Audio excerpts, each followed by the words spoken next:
Good afternoon and evening, everyone. I see a lot of familiar faces. There's one or two new ones, so welcome. Today we have the exquisite pleasure of welcoming Doctors Abigail Hankin-Way and Yuritsi Barbosa. Dr. Hankin-Way is a leader in global emergency medicine, has spent several years as the founding program director of the first residency program in Mozambique. She also collaborates extensively on Johns Hopkins projects, including the Chipaga RISE program, and is one of my personal heroes. Abigail, welcome. Dr.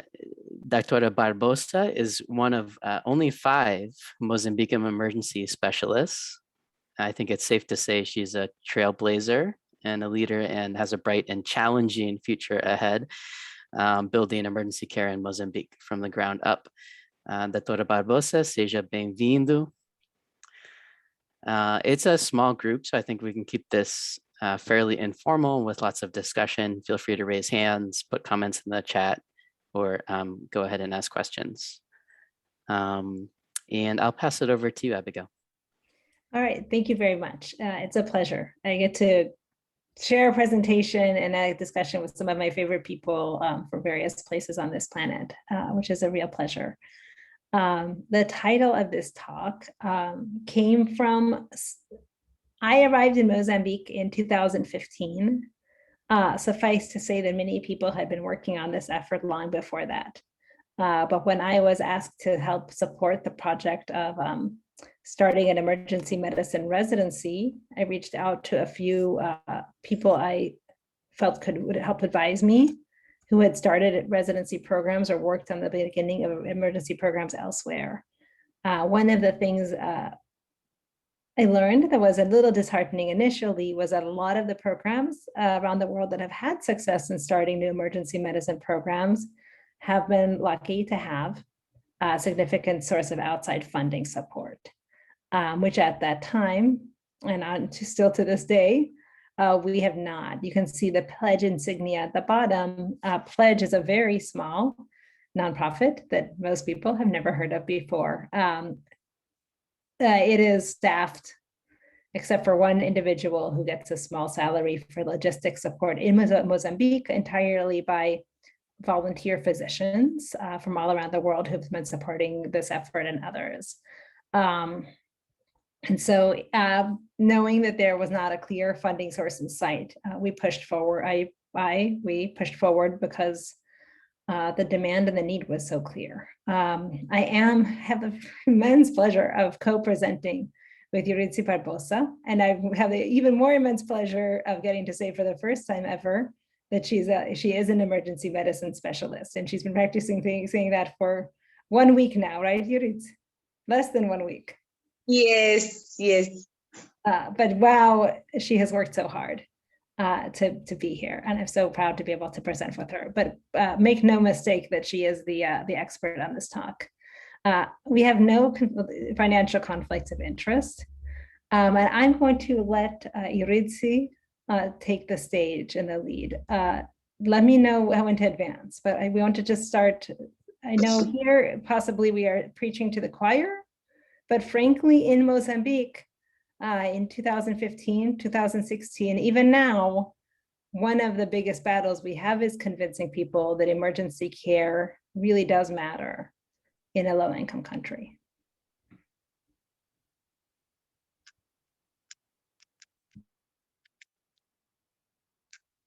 I will go forward if you want me to, when you're ready. Just say next slide. Hey, Abigail. I'm sorry, I think I forgot to record the talk. Even though there's a few people here, we were hoping that we could make this available on our website so others can listen to it later. I know like one of our residents, Jordan, is on shift right now, and he has been dying to hear this talk. Is that okay if we record? Yeah, I think it is recording already. I clicked some agree to that. Oh, okay. It's not showing it on my end, but okay, great. Sorry, we'll splice this bit of the interlude. Sorry. Thank you.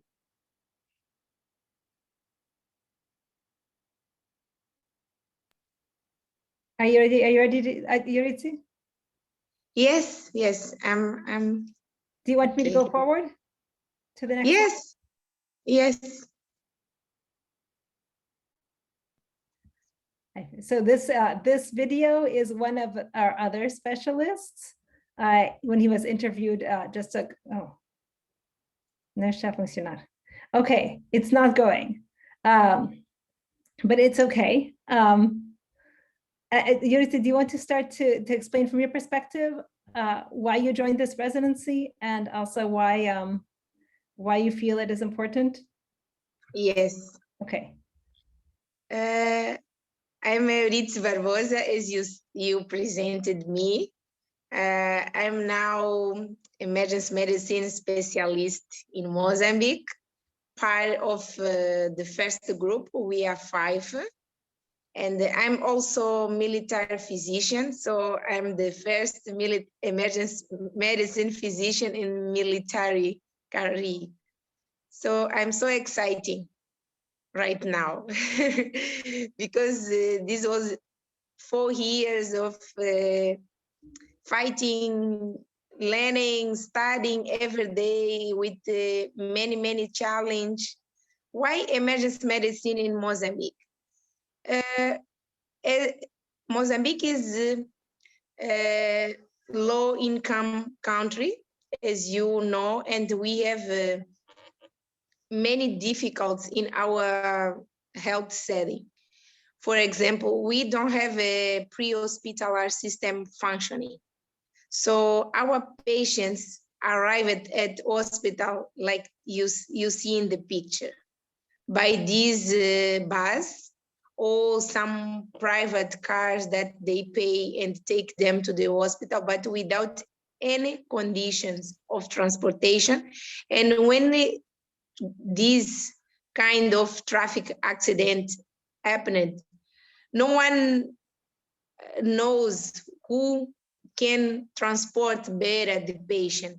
We don't have any numbers to call and to say, here have an accident, so you must come and take the patient. We don't have this. So people transport on their own. They move the victims. They don't have any knowledge about this. So this is one of the importance of emergency medicine in Mozambique. Otherwise, our hospitals are very busy because not because we have all what can I say, the more people in the whole that are in Mozambique. No, but I think because our system are not organized. We don't have emergency medicine. We don't have emergency service. We have we call urgent service, but we don't do emergency medicine proper. We don't do triage. We don't what can I say? We don't do triage until now. So we don't take the patient by their priority. We take the patient by the age, sometimes who arrive early. So these kind of things modify the triage. So we don't do this proper. And most of time people deteriorate in these big queues that you see in the picture. So this is one of the other reason that we need emergency medicine in our setting. And this is a picture of one hospital in the Maputo city. So you can't imagine what happened in other provinces of the country, because Maputo is the capital, so have more conditions than others. So in the other province, I think it's worse. I worked at Beira. Beira is in the center of the Mozambique. I think you heard about the Cyclone Idai in 2019. So Beira is my seat and suffer from cyclone. So there, I think all of my career before starting residence, I worked more at urgent service or emergency service. But was not proper emergency, because I saw people, no one has any knowledge about what is emergency proper. And when someone come arrested, was a big challenge to do CPR, to make things.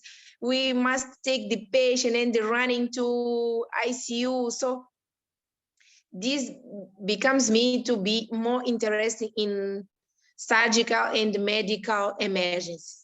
And when I thought to write exam to initiate my residence, I saw this residence in the paper, so emergency medicine. And even me, I don't know what is this. So I asked my colleagues, what is this?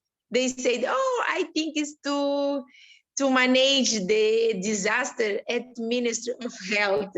So, and I continue to find, what is this? What is this? And someone, my friend, give me the number of one of the doctors that worked at the emergency medicine service that was created. SEMO was created in, I think, 2014 or 15 here in Maputo. So I called her, and her also give me the number of the ASU. ASU is one of my colleagues that now is specialist.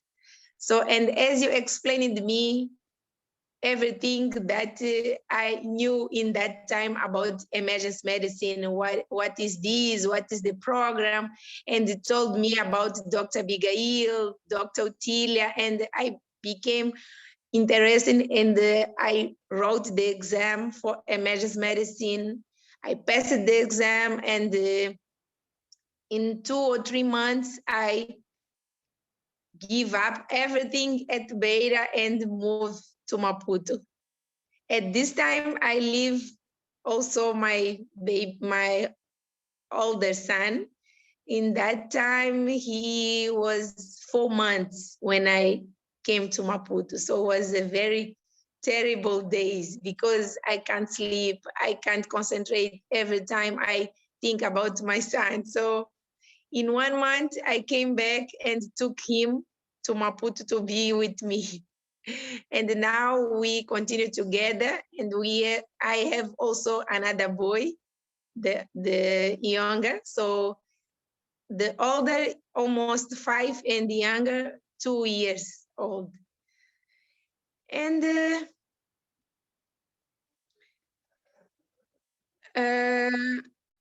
another thing that I think it's important to refer about our emergency service, it's who they put there to work. So I think Mozambique continue to think like other countries. They put the new graduated physician at emergency setting, at the urgent service. So they think that the more qualified people must be at the ward. So they don't think like emergency medicine, like we think that this is an important site that we must be with the qualified people to recognize and treat the conditions that are life-threatening, and also to avoid the complication and the sequelae. So they don't think like this. They put the new graduated people, they put technicians, for example, in some peripheral hospitals, general hospitals, they put the surgical technicians, surgical nurse, and the student, nursing student, not medicine student. Medicine students only in Central Hospital, Maputo Central Hospital, Beira, and other province at the north, Nampula. And another hospitals, they put more nursing students. So this is give me worries and warning about this, because they don't know how to do in emergency setting.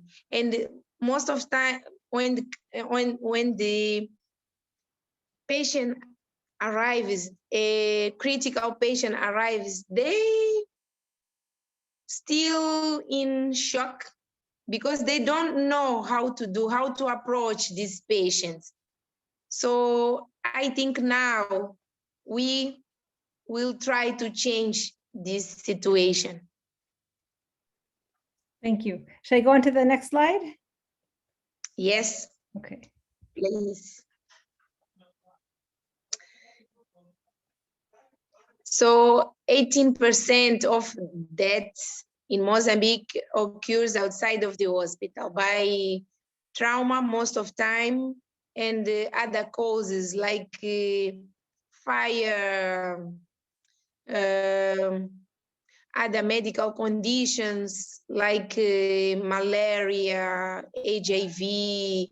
For children, I think diarrheal diseases, because the patient, most of them lives out very far from hospital, so they don't have a transport, they don't have a line to call and say, I'm sick, I need to go to hospital and I need the transport. So we don't have this pre-hospitalar system. So that's why we have these numbers of deaths. And our life expectancy is less or meaner compared with the other countries. So it's almost 58 to 60 or 62 from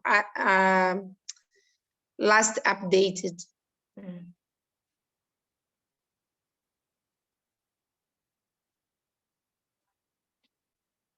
And in Mozambique, for children under 5 or for, we per 1,000 births, we have a 5 mortality rate. So the estimative is 72.4 deaths under 5 mortality per 1,000 births. So this is because the conditions of primary care and the secondary care also.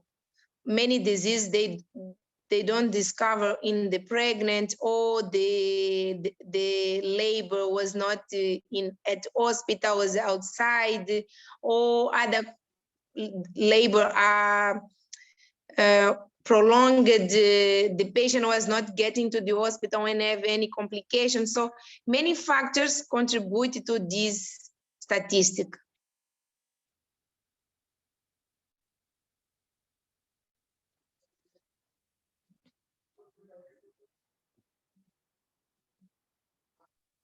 I can help with this one if you want. Yes.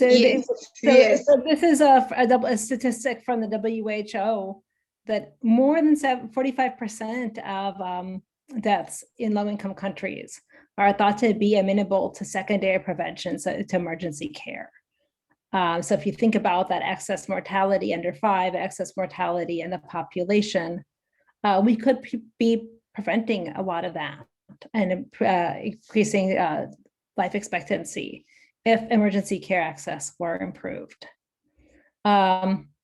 And similarly, even if you just look, that mortality change accounts for, it translates to money, if that's a preferred measure. So you can look at just road traffic injuries and deaths, and those may account for 3% of GDP loss.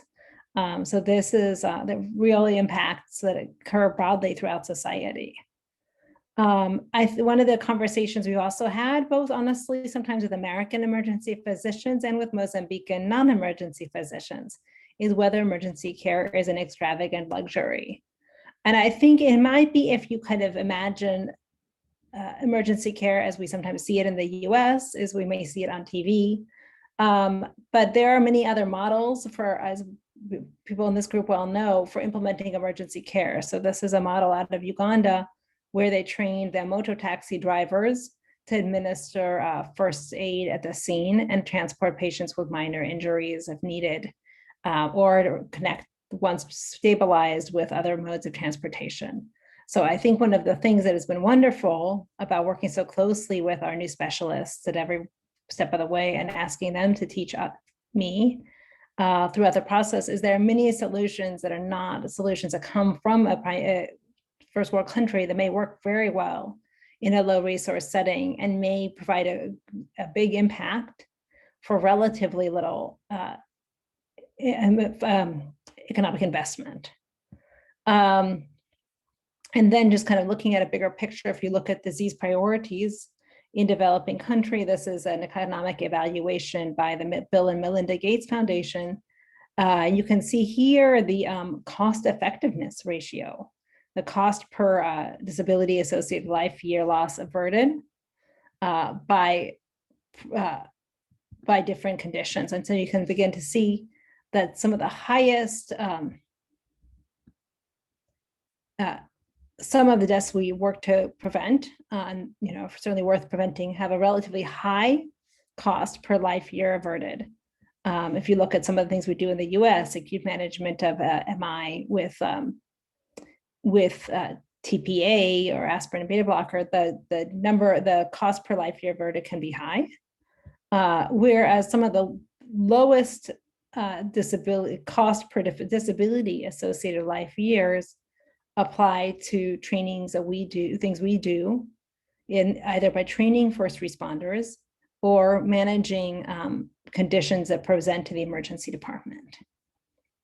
So one of the conclusions from this report was that training volunteer first responders and paramedics, which is one high yield available intervention, especially when you then have a cadre of specialists there in the country to train those first responders, can cost only $130 per avoidable death, or really just $5 per year of life saved.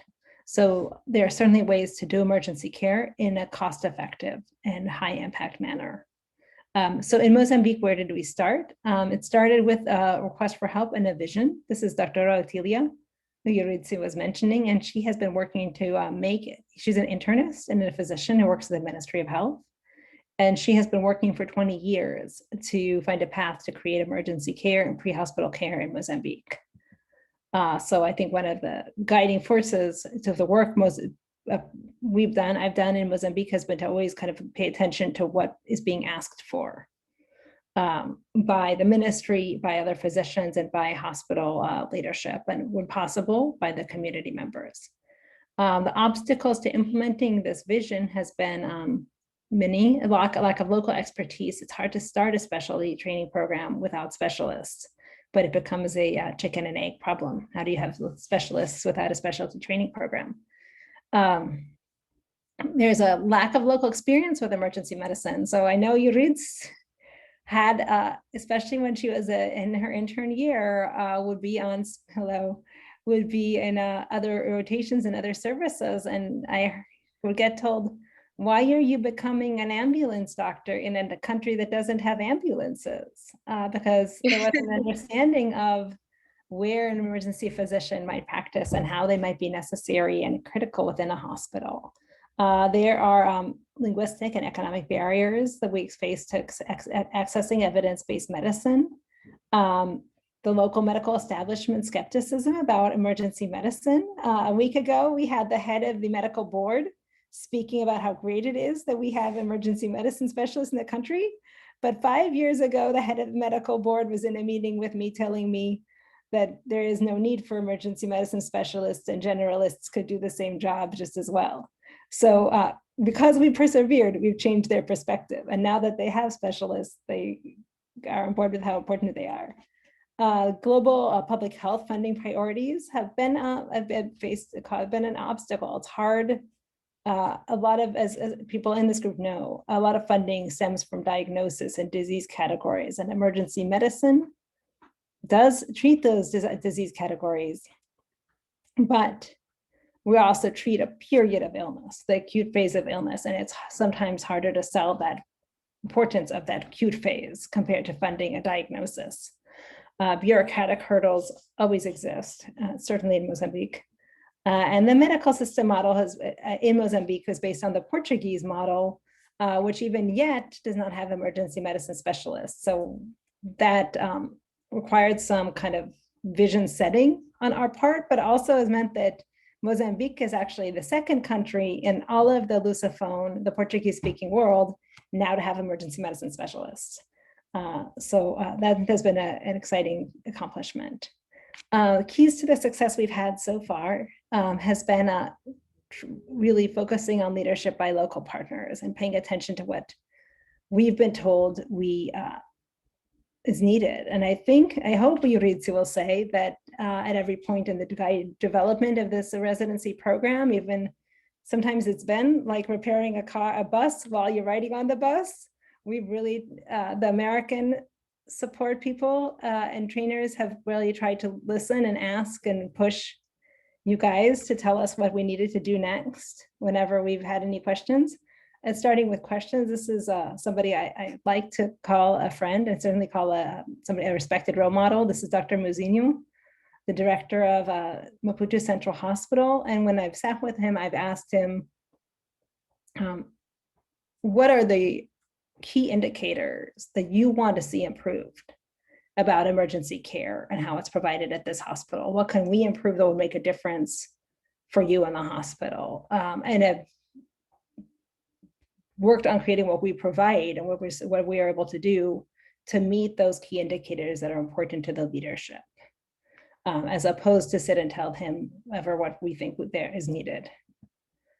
Trying whenever we can to say yes to requests and follow through. So on the left, you see the doors of the ICU as they were previously. And actually, I spent many months as a volunteer clinician in the intensive care unit, though I'm not an intensivist. The intensive care unit, even now, though it is changing, is the place where patient resuscitation happens. So as much as there is an emergency room, it is the entryway to the intensive care unit. And actually, one day when I was on shift, the leadership came to me and said, we'd really like to repaint this ICU and replace these doors, which have been battered many, many times by gurneys, as you can see. And so I actually co-wrote a small grant for just $4,000 with $2,000, and grant got matching funding for the other $2,000 in order to repaint and replace the doors. And I don't know if you're able to see on the right how it looks a lot better, and the place looking better does make a difference, because I feel like the staff also feels like what they do there matters a little more. Constant and consistent presence is been important. I had a lucky life situation, which meant that I was able to live for 6 years in Mozambique because my spouse and the two-body career problem. So I was living there and there every day. But we also had amazing volunteer physicians, one of whom is Dr. Risco, another whom is Dr. Kristen, who's in this picture. And she actually joined me the first time when she was a resident at Emory University, and then not even speaking Portuguese. She just showed up and tried to help as much as she could for a month. And in many ways, she helped marvelously. And now she's an attending and she still comes back. And those relationships and that consistency and those returns make a really big difference to me, to the residents, I think. And honestly, I think to the hospital leadership. I'll be frank, I think Euritsu would agree that a foreigner showing up one time for a short visit, that happens a lot. A foreigner returning again to the same place and contributing again over multiple times over multiple visits over years, I think shows another level of dedication to the place and makes a difference and impact. I have always tried to embrace the skeptics. We've had a lot of people who told us why we shouldn't be creating emergency care specialists and why we shouldn't have emergency medicine. And whenever possible, we try to ask them why and learn from that. I think there is a lot that we have learned and improved from those conversations. You're not going to win over all the skeptics all the time, but you can at least learn from them what they think is wrong for the way you've seen the picture. And often there is something useful there. We have wished we've started with more money than we had. but we started with very little funding, but it has forced us to be creative and do our very best by the indicators that are most important to us. This is a picture of all of us about 4 years ago, now boarding a Greyhound bus without masks on, as we did back then, to go to travel to South Africa to attend a training seminar in airway management. And we actually, this group traveled 12 hours by bus to South Africa, spend a night with some American friends and actually the faculty member leading the training course, attending a training course for the night, went out to dinner with the South African faculty, got on a bus the next day and traveled back to Maputo 12 hours, stopping in the rain when it broke down for a few hours. But we've been able to manage to still meet our goals and just in the most creative way possible. That woman in the middle, who is also amazing, is pregnant during all these trips, which may not be obvious. And then just, it's been amazing, the power of never quitting. And I will say that for Otil, Dr. Otil, who started this, and Euridzi, who's there, and everyone in this picture also. So what have we accomplished? Sorry, I haven't updated this number. So we have 5 specialists. And quantos residentes agora temos? 8. 8 residents? Yes. Now we have 8 Yes. residents coming behind. And actually one thing that's been fun is to see that now that we have residents and specialists and the hospital is taking on these new specialists, we are seeing a surge in interest in the residency program. We have regional partnerships. This is Dries Engelbrecht at Pretoria at Steve Biko Hospital, who actually hosted several of us back then when we traveled for the seminars in Pretoria when these were all young interns. Local partnerships. This is Mavalani Hospital, where we could work what we could to create a emergency department EM rotation for our residents when we were in a situation where that wasn't possible at Central Hospital. And as much as possible, whenever we're asked, creating knowledge dissemination so that we can try to put the tools of emergency medicine training in the hands of people who are our partners and who are also working out at other urgencies to help them understand why we are trying to do what we are doing. The path to the sustainability that we've achieved thus far, which has been more than we'd hoped for at the beginning, is always investing in the people on the ground who are going to make this happen. Investing in the partnerships and the community building we've talked about, trying to kind of invest in the impact we can have whenever there's an opportunity. So at the beginning of COVID, being a pandemic and being a worry in Mozambique, we were lucky. Actually, this is when I met Bhakti, of all things. Or no, I met Bhakti before. This is where I re-engaged with Bhakti recently. Because we are already engaging in webinars from all around the world, and our residents had already spent a lot of time and effort learning how to read scientific manuscripts. There was a period of time in, I think, March and April of 2020, when I think there was a lot of hopeful impressions that it wasn't going to become an issue in Mozambique. But the residents were already engaging in webinars led by Bhakti, led by other Johns Hopkins faculty, learning about COVID. And so then there came a time when our residents were the front lines of creating call center pathways and creating care protocols, again, in collaboration with people on this call right now.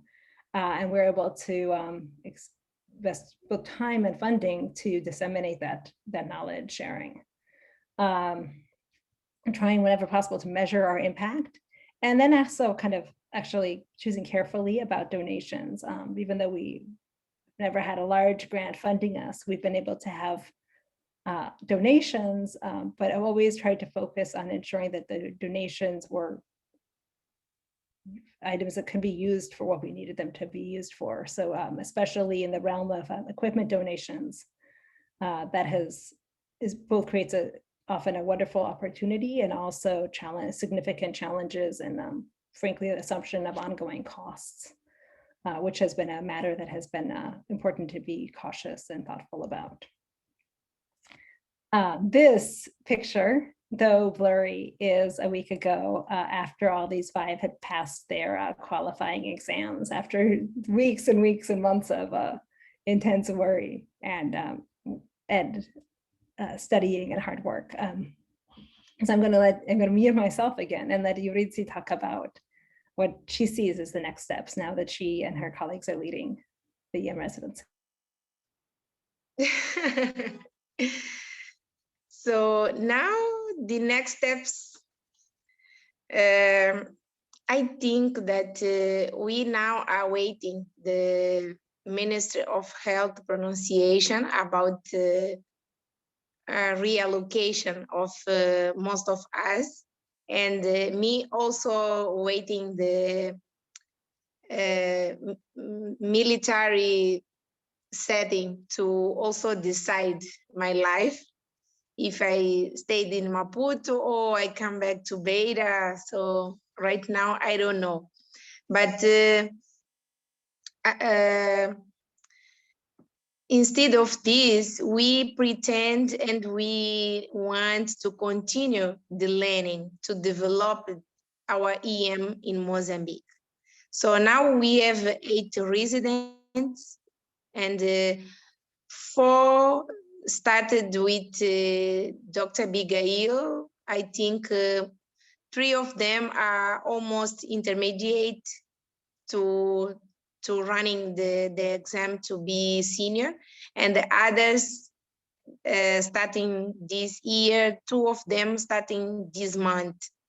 So we pretend to continue teaching and learning every day, and we are we counting, or we need continuous support of all of us, all of emergency physician that wants to come in Mozambique, helping with the teaching, doing shifts with our residents, or doing online lessons. So every help we appreciate. So our planning is to continue educating, and even as I think we need to continue receive the advice how to do better, because we now are specialists, but we don't know what to start and how to do, because we don't have experience in academic setting, in teaching others, and most of time the doubt will be, I'm doing right. So is the correct way to do this? So we continue with these questions. So I think we need to continue receiving support even for our EM developing, and also our private career, each of us, because now we will getting the practice or skills like a specialist working in EM setting, because we have some disadvantages. We 5, because we are first group, we started without any site in hospital that we are permanently, like our base. So now we are trying to create an emergency room in emergency service. So the hospital now are more more, what can I say, interesting, and they understand now the importance to have EM. So, and they accept now. And we are trying to create and developing this room and all emergency setting. But the challenge are the conditions, the equipment. So they told us that they don't have a fund to equipped to put everything that we need in the room. So we are trying to see how we will do with this. But we are very happy and very thankful for all volunteers, doctors that arrived to Mozambique and helped us a lot, even by online lessons, lectures. So we are very thankful for everything. And Dr. Abigail is our mom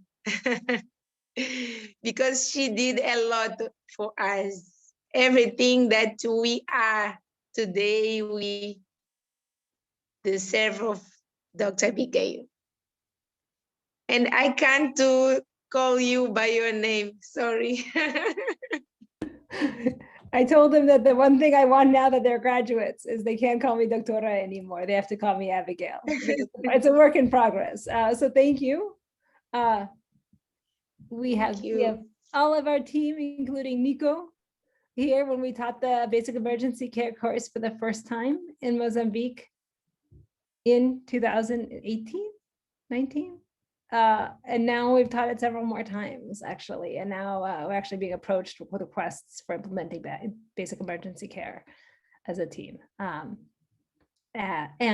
some of the residents in this picture and the people in this picture have been part of the International Federation of Emergency Medicine translation effort to make the Portuguese version of AGE available globally. I know we have a small group and we have a few minutes left. I'd love to make this more of a discussion. So if there are people who have comments and feedback or perspective. Thank you so much, Abigail and Yoditsi, for the wonderful presentation. Celebrate some great accomplishments. Congrats to you and Yoditsi, and thanks for sharing. So yeah, let's open it up to questions and discussion. If I may, I'll take the opportunity as moderator to ask a first question of both of you. My question for Yoditsi is, being one of the first specialists in your country, what are you excited about and what are you worried about? And for Abigail, now that you've been called a mom and you've been given birth to this, baby of emergency medicine, what does it need to grow and survive in the setting of Mozambique?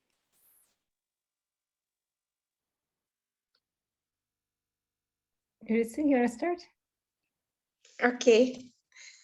So as I said before, I'm very happy and exciting because I came here with one proposal, so to do my residence. And in 4 years, I hope to be a specialist and a specialist with quality and knowledge and also skills and competence. And now I feel that the work was done, but is not enough. And I think that I need to continue learning to add more knowledge to my person. And I also feel worried and afraid because now I'm a specialist, so I can't say that, no, I don't know. I will consult my specialist. So now me as a specialist. So sometimes I feel some kind of these feelings. So, but I think we will go ahead with this when we start to work. Every shift, we develop more confidence, more competence. So I think we continue. And anytime when I have a doubt, I will call my prof my mentor and my mom, and even you, Nico, and the others. Anything that I need, I say that I know that I can call you and also get the help and support. You know, I think everyone who is here is a specialist. Also, when they were first a specialist, was equally terrified.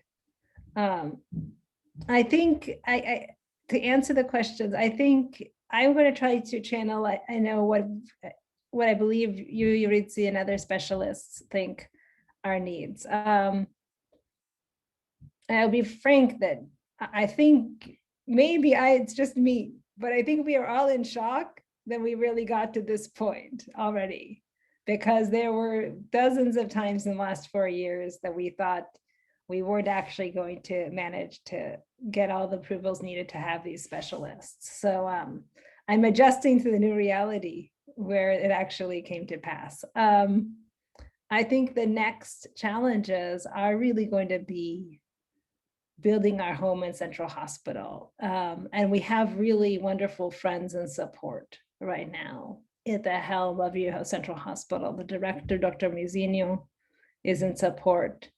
The pedagogical director is in support. So I think we have the current director of the urgency service, who's a nephrologist, and frankly wants to go back to nephrology. I think is very much in support. So we have a lot of pieces. I think, like all new things, working through the process of what are the real boundaries going to be for the emergency area. Mozambique has very particular definitions of the triage area, and called the Balcão area, the kind of rapid care area, and then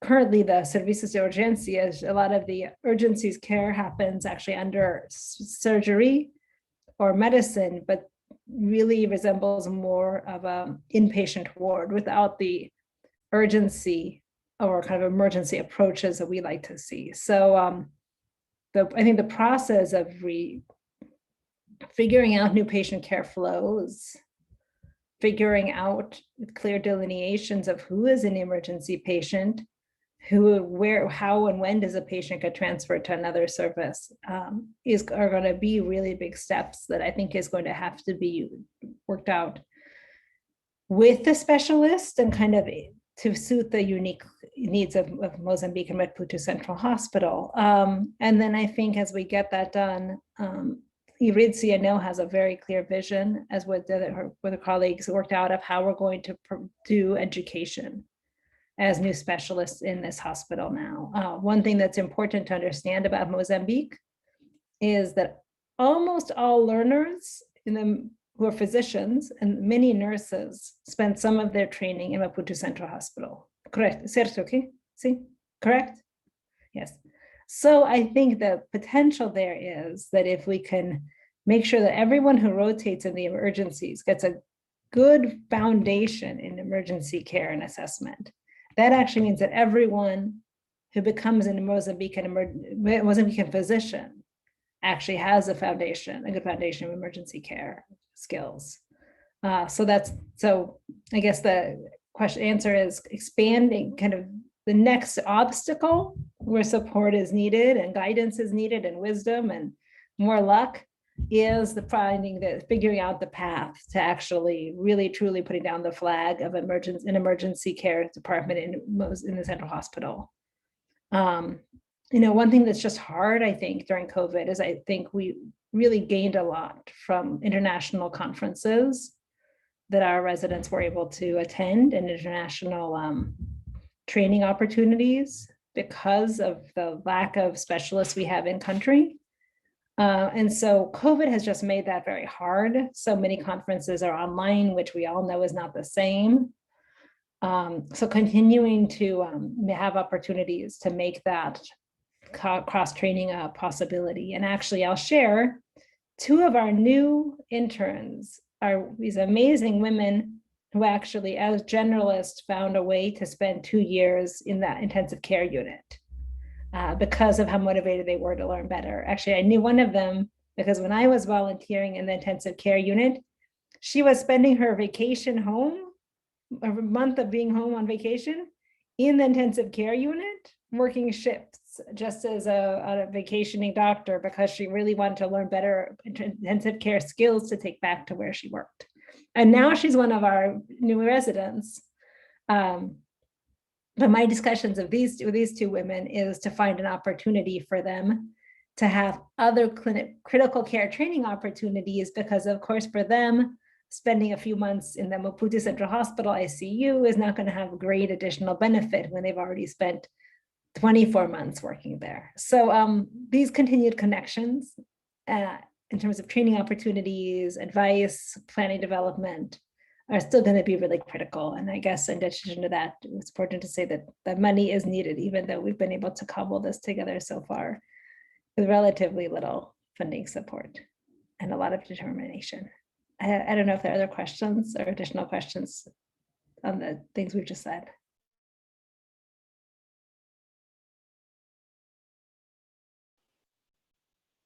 Go ahead, Amna. I see your hand. Abigail, this is pretty amazing. I was actually visiting Uganda annually during the time that Mark Bizanzos was developing their emergency care practitioner program as well. And, you know, a lot of what he did was build the actual structure of the ED while initiating the training, but then had the, you know, the, I guess the ease of having a space to train them in that was separate from the rest of the hospital. So you're not kind of bumping into other folks.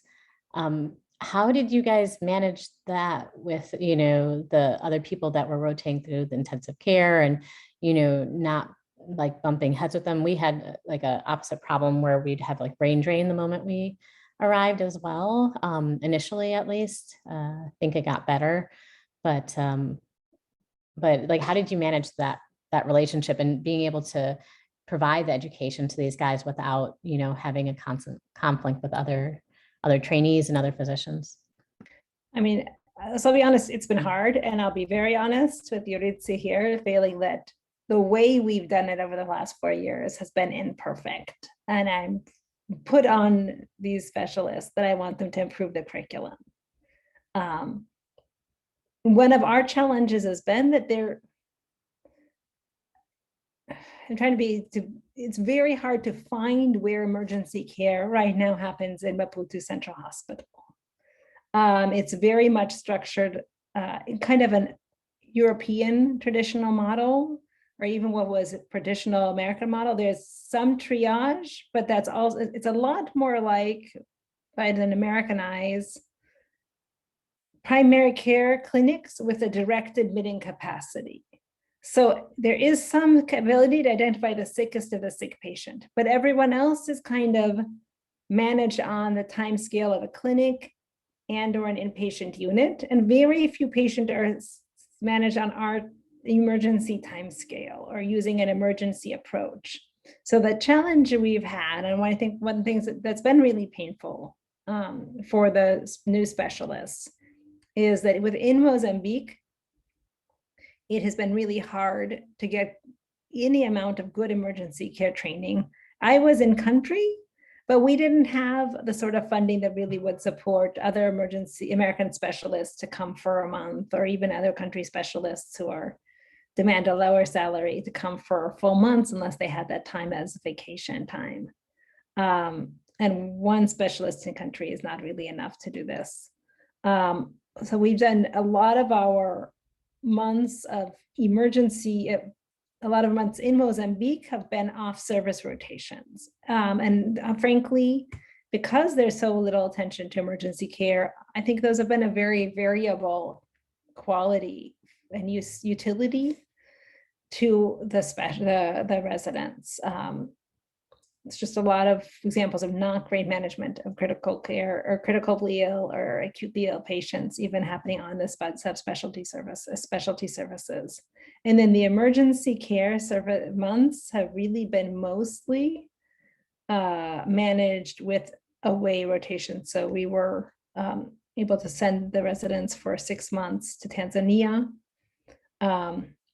nearly 6 months to 4 months to Pretoria to rotate at Steve Biko, a few months with a private ambulance service that operates in Mozambique, and then some 6-month period of time where we tried to at least replicate an emergency department-like system at that small hospital Mavalane that I showed, where we kind of collaborated and tried to sort of have a group of our people there and try to push them to implement good triage, and then try to have each of our residents in each of the sections and try to apply more of an emergency medicine perspective.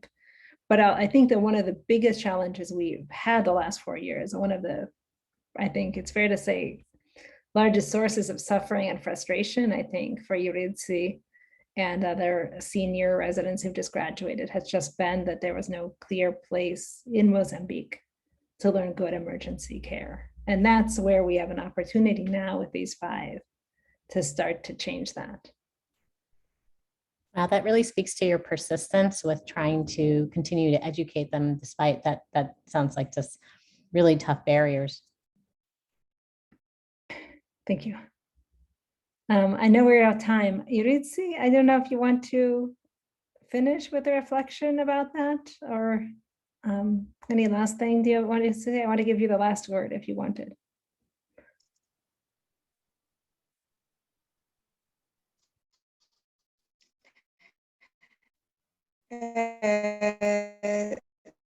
Thank you for the opportunity to talk with you in this Zoom meeting after when you invite me to a big EM setting. And I hope that we continue to get this collaboration for future. And all of you are welcome to come to Mozambique. And I think even as we are also welcome to go there to make a exchange experience and providing more development of EM. Thank you. Thank you. Thank you so much, Eurydice. Thank you. And that's a perfect note to end this. Thanks again, Abigail and Eurydice. Thanks to everybody for attending, and hopefully we'll get this recording up soon and share with those who couldn't make it. And hope to see you all next month for our next speaker. Thanks, everybody.